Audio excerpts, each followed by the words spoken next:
United Nations Convention on the Law of the Sea. Article 171. Funds of the Authority. The funds of the Authority shall include a. Assessed contributions made by members of the Authority in accordance with Article 160, paragraph 2, b.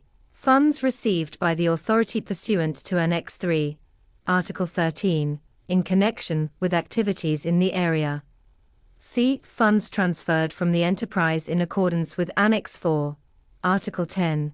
d. Funds borrowed pursuant to Article 174, e. Voluntary contributions made by members or other entities, and f. Payments to a compensation fund, in accordance with Article 151, paragraph 10, whose sources are to be recommended by the Economic Planning Commission.